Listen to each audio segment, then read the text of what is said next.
Hello, this is Georgina Rose, and welcome to the Postmodern Iconoclast, a podcast that discusses everything on the fringe of esotericism and religion and related topics. In this episode, I'm going to be talking about a very interesting subject with a guest who has a number of basically videos on topics related to the Quran and Gnosticism. Can you introduce yourself, who you are, what you talk about, and all of that for people who may not be familiar with your work?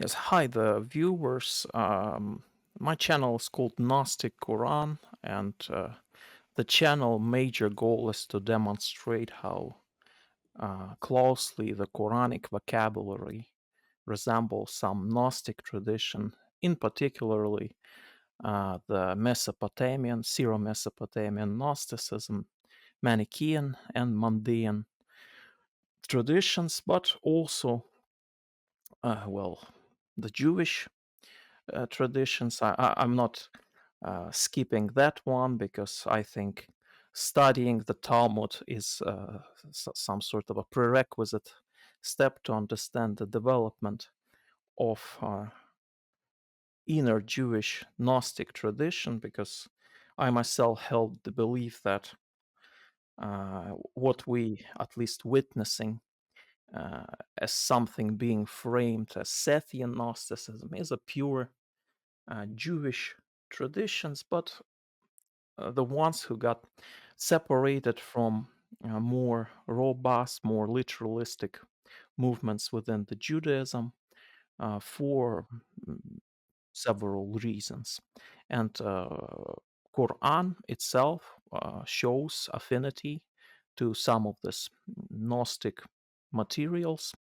Um, well, to, to some texts in Nag Hammadi, but generally, Quran is very close to what we can see in Mesopotamia and in Syria during the late antiquity. So I'm just making general videos on this channel regarding the early Islam and its affinities to those customs. Not only to them, but generally also made several videos about very unknown movements like Messalians, Julianists, the Mithraists. Mithraism, I think, is another interesting subject to discuss regarding the early Islam. And unfortunately, um, the major attention which scholars take upon is the general Christian tradition and Jewish one, whilst this particular movements, which are not that popular uh, or not known or famous in the general public, uh, they are skipped away or missed by the academians. But from my perspective, like the some relationship between Manichaeanism, between Mandaism, and the text of the Quran itself is just undeniable. It includes uh, linguistic borrowings, like, for example, in Mandaism, which is a religion venerating the John the Baptist as the venerative figure, as the foundational figure. Uh, the name is rendered as Yahya in Mandaean, and this is precisely what we see in the Quran as the direct borrowing of this name. Same can be said about the Manichaeanism with its very developed prophetology, the idea that in the sort of epochs in the past, the prophets were sent by the celestial luminary beings in order to bring up the gnosis to the uh, to the communities all across the globe. So the prophets had the mission to bring some message from the higher God.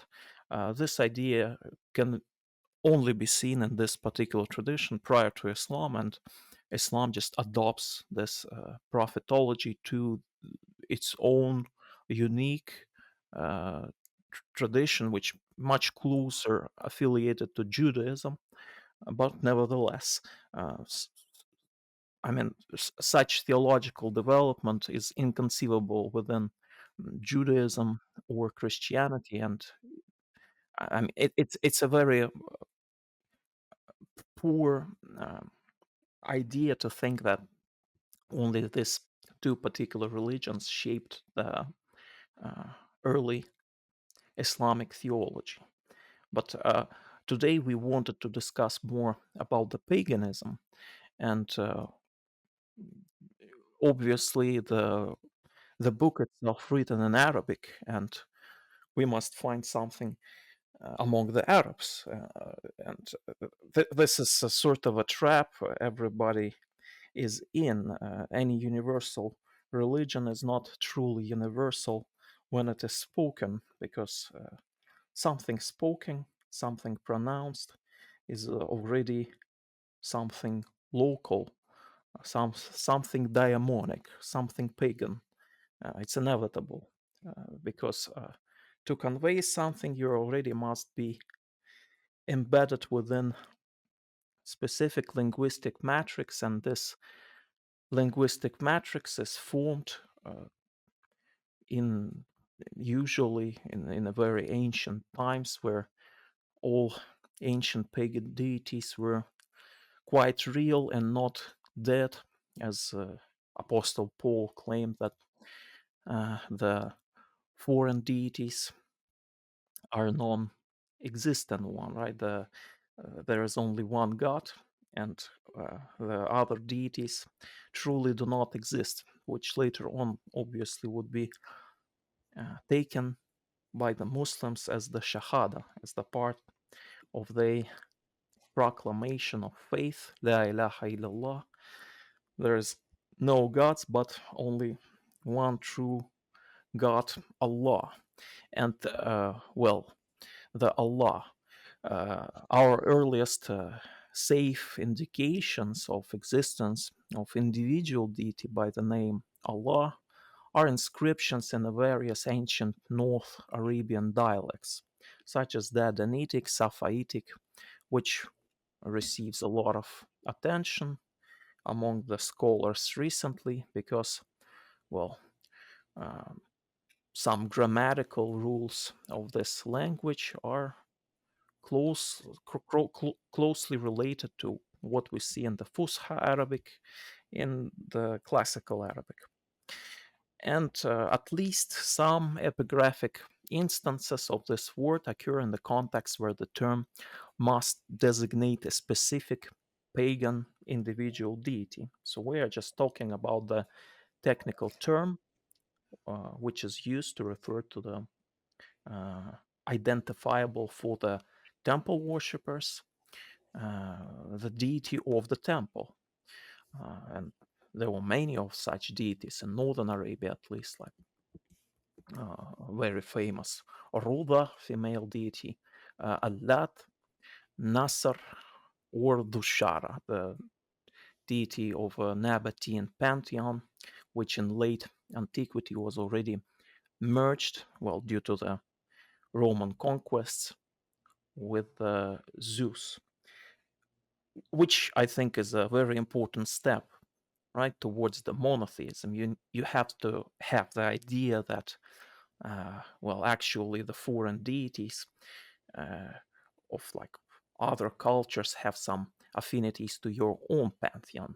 That was a Roman policy, and this idea of merging the foreign deities into the Olympian gods is not something unique to the Arabia. They did it also in the North Africa, at least in their colonies. So idea that some traits of a god of the foreign pantheon has some of their traits are also resembled in the gods of your own pantheon. And later on, of course, uh, there's a tendency to reduce the number of deities to the specific numbers, right? In Roman times, there's a 12 deities. Uh, Usually, we see or we hear that Romans were very open to accept the pagan deities, or whatever the pagan custom it can be. The Roman society is very acceptable to it. This is not the case at all. Usually, uh, there is a strict delineation between our deities of our uh, ancestors, in that case, the Roman ancestors, and the foreign deities, and the sometimes the worship of the foreign deities was a felony in the Roman time, punished by death. We see it already in, well, what would be the major spark of Judeo-Roman wars.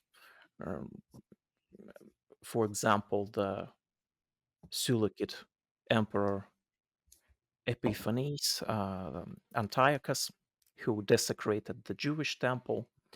For what reason? Because he perceived the Jewish deity as something foreign, as something is not legal, uh, the, as a sort of a custom of illicit religion, because he associated the Yahweh mainly with some typhonic chthonic entity, uh, worship of which is forbidden. Yes, that was an important mark. But the Allah itself, this name is not always used in that case.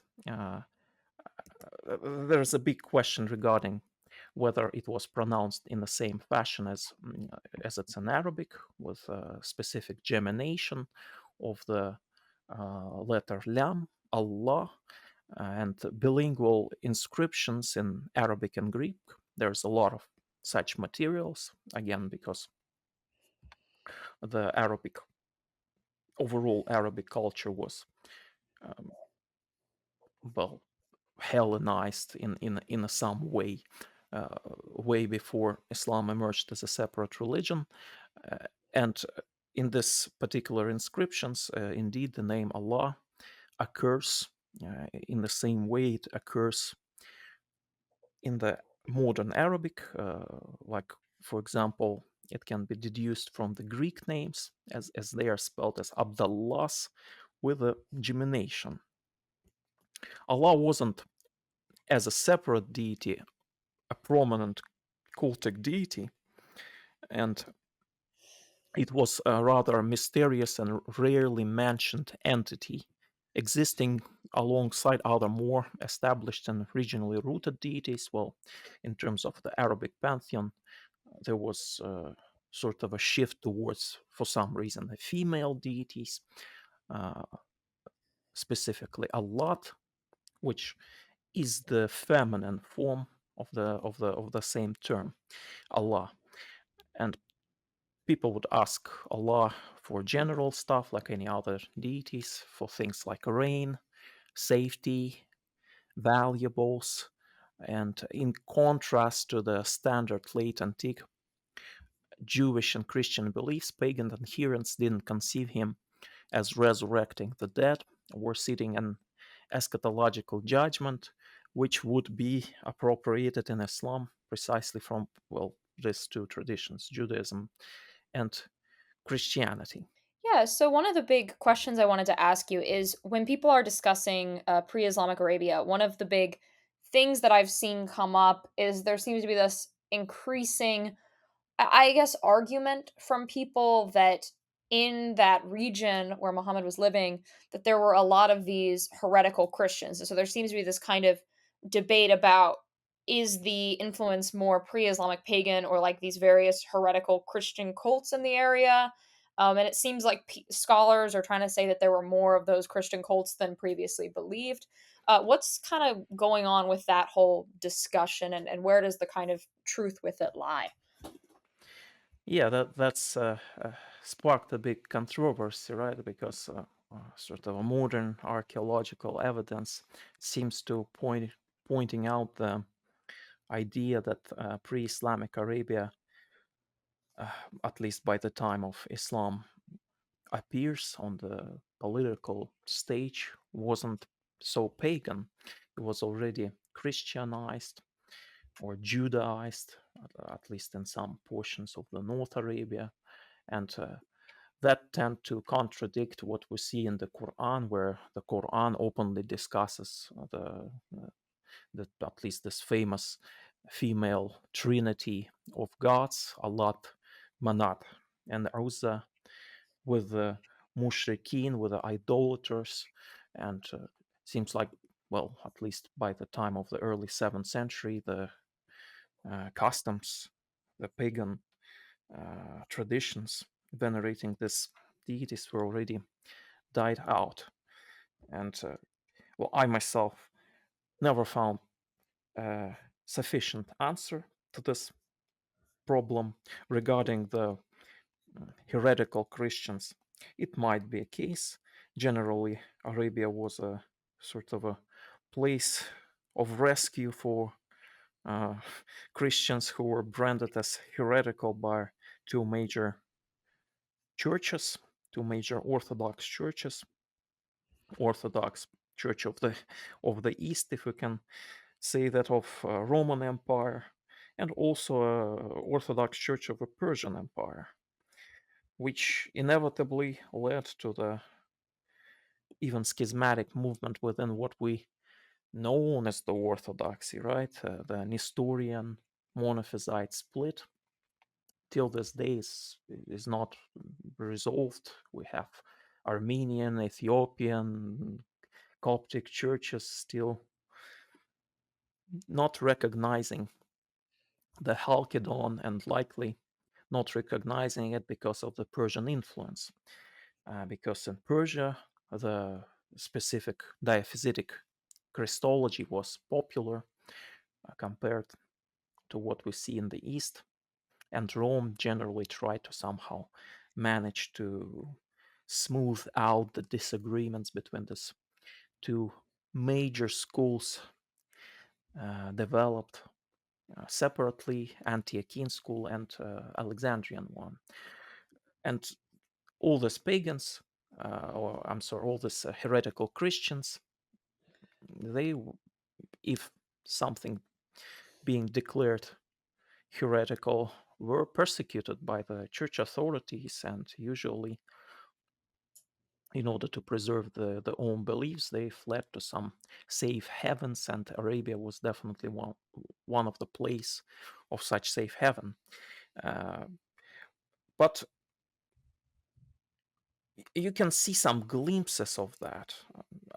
I would suggest that particularly what scholars claim as a Jewish Christianity, even though the term itself is a highly problematic one, because, uh, well, you see the Jewish custom in the Christianity itself, in a very Orthodox Christianity. And usually, what scholars mean by the Jewish Christianity is the Christians who more lenient towards some prohibitions we see in the Mosaic covenant, namely some dietary laws or purity laws.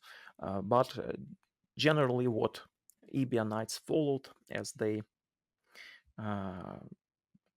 sort of apostolic decree was highly established already in the Oriental churches and Ethiopian church, for example, or Coptic church, where till this day circumcision is practiced alongside with the kosher dietary laws. So some affinities may be regarding the specific theology, but from my perspective, all this Jewish Christian theology comes to the Islam directly through the Manichaeanism, because it seems like the Quran implies that prophets in the past and till this day, the final prophet is a human being.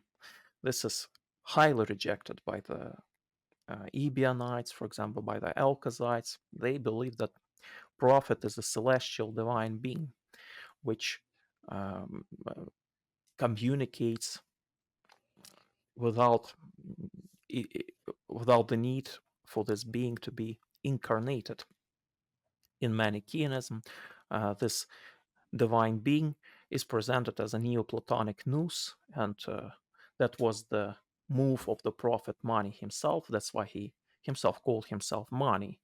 Mani in is a derivative noun from the Aramaic mana, which means the vessel. He himself perceived to be this pure vessel for this divine nous to dwell within him. So, and this generally would apply also to the prophets in the past, like Zoroaster, Buddha, who were receiving the same divine nous. And well, they were all human beings, and that was implied by the Quran. But going back to the problem of paganism, uh, we at least may speculate, maybe in some, uh, at least some geographical areas of Arabia, these customs may have preserved. What we definitely know that the last pagan outposts of Arabs, right, they were located farther north. Maybe Quran uh, discusses the problems or some disagreements with the mushrikeen, with idolaters, specifically in the north. And for some reason, there's a big restriction in the modern academia regarding the theory that Muhammad might have been a traveler. He traveled all across the Middle East. This is possibility to solve these problems. And by the time of the 7th century, like for example, Baalbek, the city of Baalbek was pagan. The city of the Haran was generally pagan. Many cities in North Mesopotamia were also pagan. And in Haran, for example, there are inscriptions dedicated to Allat, to and possibly that some cultic worship of this deity is preserved there.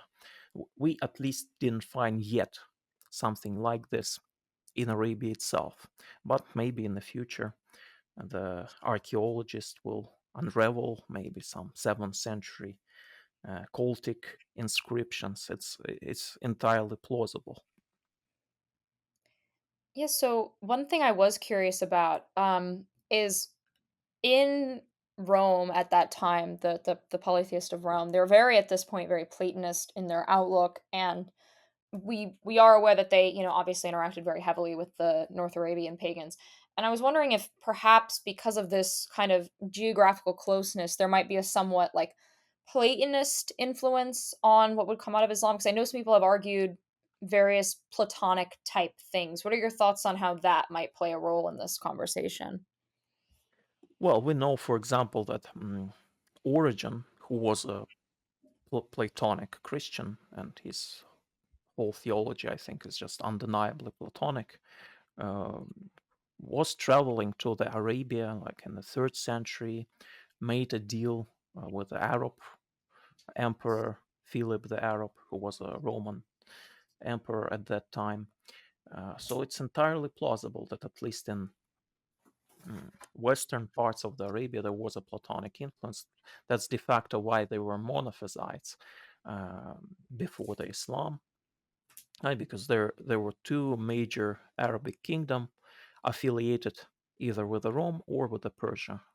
Those who were affiliated with the Rome were Ghassanids, and despite the fact that they were a Roman vassal state, they affinity, the theological affinity was with the Coptic Church, not necessarily with the Byzantium seat, right, with the Constantinople.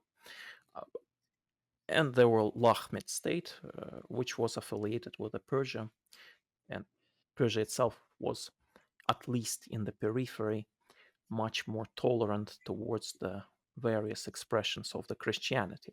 That's why Manichaeanism, or which is the form of Christianity, may be a weird one, but nevertheless could have coexisted. For example, in such places like Hira, like Ctesiphon, the capital of Sasanian Empire, could have coexisted with the Nestorians or some of the Julianists, even though they were later kicked off when things got wrong by the end of the wars between Byzantine and Persia. But in Western Arabia, entirely plausible that the Hijazi Arabs who were inhabiting northwestern Arabia were monophysite, and maybe, just maybe, when Quran sometimes polemicizes with mushrikeen, it implies uh, some Christians, some monophysite Christians who believe in a Trinity, and Trinity is being highly repudiated in the Quran as idolatry. We see the same idea in the Talmud, where the Talmud criticizes, but in particularly Jewish Gnostics who believe that Adam was co-creator alongside the God of the universe, and the idea that there is a partnership, uh, there is a partner besides the high God, Sharik, as it's in Arabic, is being blasphemous. That's why usually in the earliest attestations of the Shahada, of the testimony of faith, on early Muslim inscriptions, you have this addition, La Sharika Lahu. There is no partner or associate alongside him. So whether it entered the Quran, that's I think it's improbable, because Quran more in, like, how to phrase it, Quran itself lies in the Mesopotamian discourses, at least what we see as a diaphysite Christology, where the separation of divine and bodily is stressed, right? It is stressed in rabbinical Judaism, it is stressed in Manichaeism, it is stressed in Nestorianism, well, because all of that is stressed in Zoroastrianism. So, and Zoroastrians, they likely were trying to sort of um, give a red, give a green light to those kind of movements, which would be closely related to their own theology. Regarding the Neoplatonism itself, there are some works, of course. You can see some Neoplatonic discourse maybe in the Quran regarding the signs of God, that usually the the natural objects are referred as the signs of God, as ayatollah, and this is clearly a Neoplatonic discourse you see in Enniads, in Plotinus' writings himself, uh, and but that's a very, like, I would say, the topic which is not received an attention in the modern studies. At least I haven't witnessed any academic work which would delve into the Neoplatonism and the Quran. Um, but maybe at least some elements of Neoplatonism was incorporated. But I highly doubt that Quran defends the Neoplatonic model per se. It might be adopting some minor details, but not the whole theology. So, if we're putting this kind of in the Mesopotamian world of thought, do you think that the influences from that would obviously be these kind of groups, but would it be more like Zoroastrian influence or more like of the Mesopotamian pagan religions that were around at this time? It's hard to say, because even well, some established traditions in Mesopotamia, later traditions like Mandaism or Manichaeism, shows a great affinity to the pre-existing Mesopotamian pagan, at least what is deemed as pagan, um, myths and so on, like the famous Manichaean myth of a descent of the third primeval messenger to the world of darkness, likely is retelling of the descent uh, of the Ishtar to the underworld. Uh, Nevertheless, Regarding the Mesopotamia, I think that it's already comes into in the Quran through the second hands, namely either through the Jewish rabbis, some likely Christian monks, or the Manichaeans. It's also possible. Uh, but yes, regarding the devotional practices of Arabs, they were not structured as a set of religious belief or theology. For sometimes, at least some scholars speculate that motives like the famous Baal cycle is reflected in some inscriptions in North Arabia. Uh, Professor Ahmed Al-Jalad suggests that the goddess Allat itself is just an Arabic form of the goddess Ishtar uh, or Astarte. It's plausible, but the problem, of course, the absence of any coherent material in Arabic apart from the inscriptions, right? We don't have, unfortunately, any Arabic writings prior to the Quran in a manuscript format. Uh, and despite all these fragmentations, the Arabs were not resistant to integrating deities, at least representation of deities from the foreign cultures. As I already mentioned, Dushara was integrated as Zeus. Allat with Athena, it can be seen by at least how they represented on marble. Uh, and late antique Arab worship of divinities was also characterized by the social devotion.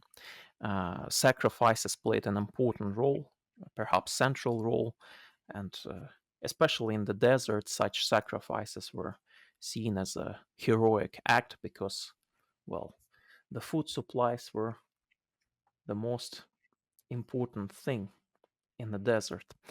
Uh, Pagan deities required communal supplication, and this primitive rites we can see also reflected in the Hajj rituals, in particular, where the Muslims they invoke the Allah in a more unusual form, like Allahumma labbaik, Allahumma labbaik. This labbaik litanies were very common, at least from what we see in the Arabic sources. Maybe they are lying, but I don't think so. What we see, for example, among the Arab customs, in particular, obsession with the cubes. It's not the case that Kaaba was the first or and only cubic temple. We see cubic temples in North Mesopotamia, right, where Arabs will already establish their communities, probably going back to the 500 BC. There's a big misconception overall that Arabs appeared in the Middle East as the consequence of the Arabic conquest of Islamic Arabic conquest. Uh, this is far from being truthful. Uh, we see also cubic temple in the Petra, in Nabatean capital, dedicated to Dushara. So there are archaeological testimonies to this particular shape of the temple. And regarding the uh,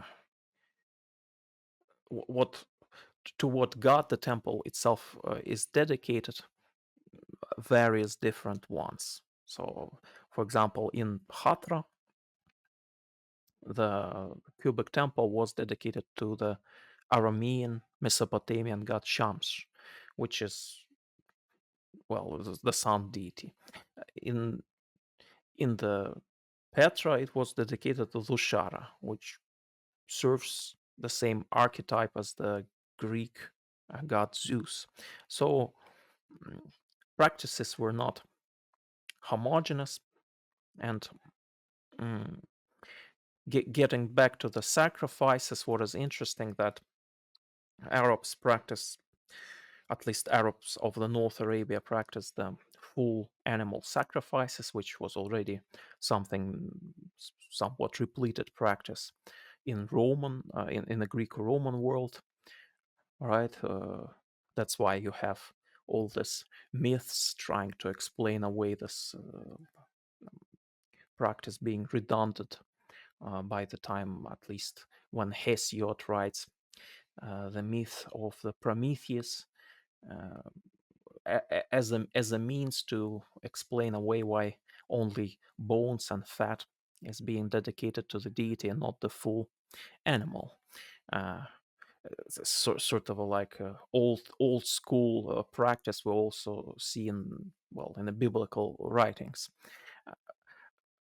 and that is absolutely absent in the Quran. There's no even precedent in Islam for the burnt sacrifices. The only thing we see is just the general dhabha, the sacrifice of some cattle for the communal consumptions. And this particular practice, communal ritualistic consumption, where different tribes come up to the specific place where they can maybe resolve the tribal tribal feuds, was established, for example, in Mesopotamia, in Mesopotamian Arabic communities, particularly in Hatra. Why Hatra is important? Because there are a lot of inscriptions were found there, a lot of material to work with, and there we can see the communal consumption of the animals, uh, which is reminiscent to what we see, uh, at least to what is practiced in Hajj. We see it also in the Bible, definitely, but I think that we don't need to invoke the Judaism to see that this is likely a continuation again with some Mesopotamian customs. Uh, and how cultic identity expressed before the Islam. In various sacred spaces, votive offerings were placed near the idols or of a pagan gods, which sometimes were even deified, the so-called wathans or asnams.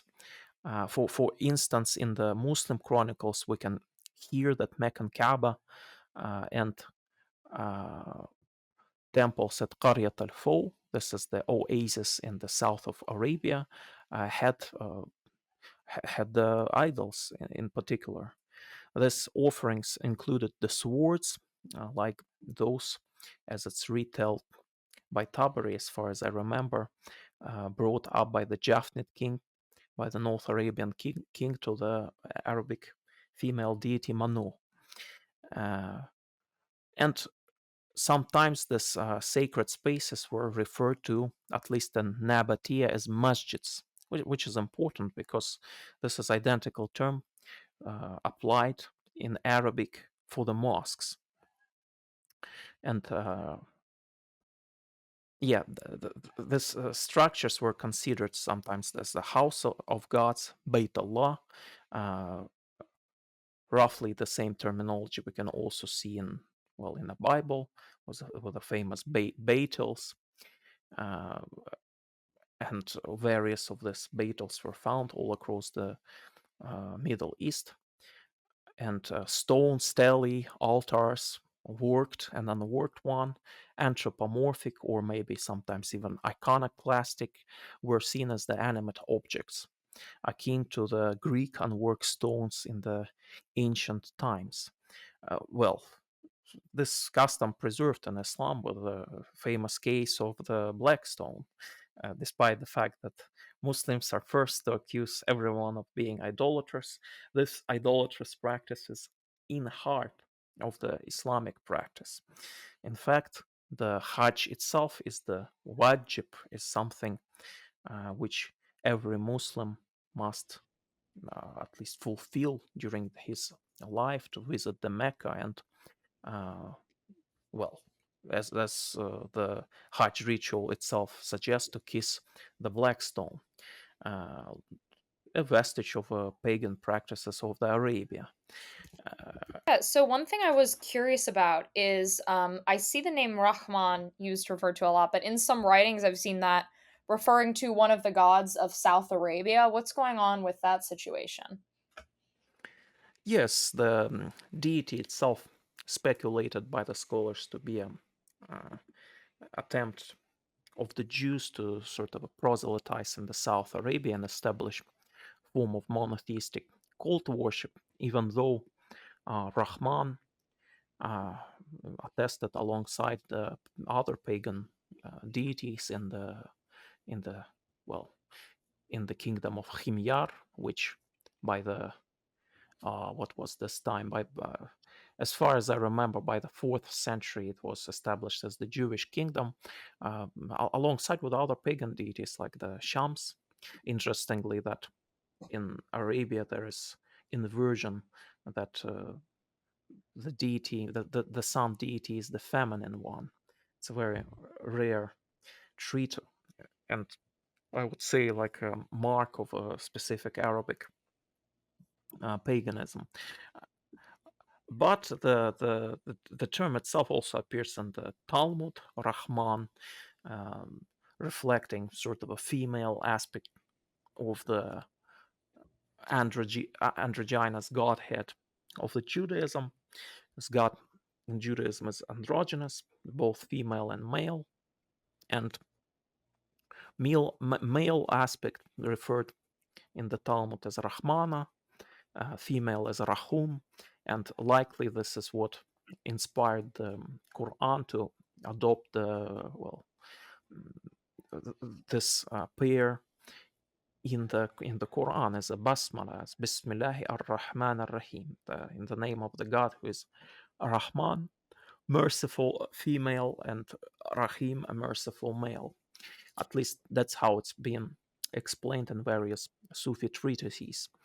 Uh, Regarding the South Arabia, it is possible pathway, right, to adopt this particular name in Islam, but it's also entirely plausible that it was adoption of some Talmudic materials, not necessarily directly from the South Arabia, because likely South Arabian community was in communion with the Babylonian rabbis. It wasn't just isolated community without any uh, correspondence, uh, because all the at least major centers of Judaism were located in Mesopotamia, and in order to uh, deeply investigate the law of the Torah and the Talmud, you are likely to go to some Babylonian yeshiva, like in Ctesiphon, rather than study locally in among the guidance of some Yemenite Jewish community. Uh, so yeah, there is attestation of this God. What is also interesting that there is partial attestation of the name of the prophet himself, Muhammad, even though it's very important that Muhammad attested in the contemporary non-Islamic sources as Mahmad. It's a very important. Many people might disagree with me, but it's clear that we're not even dealing with Arabic. We're dealing with some Hebrew formation. In Arabic, the name would be Mahmud, not the Mahmad. And likely the same phonetic variation, even though it's problematic to reconstruct using the Sabaic language, Sabaic inscriptions, which are happens where the vocalization on the inscriptions are absent, but the name attested in the South Arabia too. We don't see anything like that in Mesopotamia. Uh, there is a big speculation whether the famous passage in the Song of Songs might be alluding to the same terminology, but at least how it's being used in the South Arabia seems to be generally uh, the, the same what we see in the Quran, because Quran also use the term for the praise, hamd, in in using the same semantic, right? Because Muhammad is the praised one, but in the Hebrew, Mahmad would be something beloved, so it's a different meaning there. And well, Alhamdulillahi Rabbil Alameen. Praised be the Lord, uh, praised be the God, Lord of the worlds. Hamd used as the praise as a way to appreciate the deity. So clearly there is some affinity to the South Arabian tradition, at least from a semantic point of view. That makes a lot of sense. So, as my final question, what do you think the biggest misconception around these topics is that you would like people to kind of, stop believing or paying attention to? Biggest misconceptions regarding early Islam. I would say that you should not speculate a lot because there's a lot of speculation regarding some, again, heretical Christianities. Work with the material, work with what you have now. And what we have now is some inscriptions, some literally evidence, for example, in the Talmud, Manichaean scripture. That would be a good starting point because a lot of speculation coming from the Islamic tradition, and I myself not saying that you should abandon all, and likely hadith are very important. At least partially, they may preserve some echoes of belief structure of the early community. There's this big, I don't know how to frame it, but because Islam, for formation of Islam as the separate religion was, of course, without any incorporation of some anti-Semitism, as we see it also in Christianity. And generally, attitude towards Judaism is negative for obvious reasons. And that, I think, kind of gives this throttle effect that people are not willing to accept the idea that Islam might be indebted towards the Jewish traditions, to Gnosticism, which I personally see as also vestiges of the Jewish traditions, maybe even more Jewish than rabbinical Judaism, where the um, well, Gnosticism itself birth Gnosticism appeared with a pathos of rejecting the polytheism, right? And under the attack was not only the myths of the Greeks, but also the Jewish myths itself, which were seen by Gnostics as not that dissimilar from what we see in the Greco-Roman world, and so on. And that would be kind of a major thing that you should focus not purely on some Islamic documents, but investigate deeply in the parallel traditions, at least parallel to the Islam, such as Judaism, Gnosticism, and early forms of what we know as the developed paganism, as the henotheistic traditions of Arabia. Perfect. That makes a lot of sense. Thank you so, so much for your time. For people who are curious about more of what you have to say, where can they find you on the internet? Where do you reside? Just put on the Google. You can make a search in the Google Gnostic Quran, and the first link would be on my YouTube channel, and that's pretty much where I share my material in a video format. I think that's the most perfect format for the modern audience.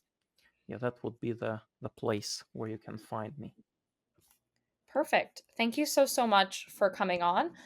This has been the Postmodern Iconoclast. I have been your host, Georgina Rose. I can be found on all social media platforms under dot darling, DAAT darling.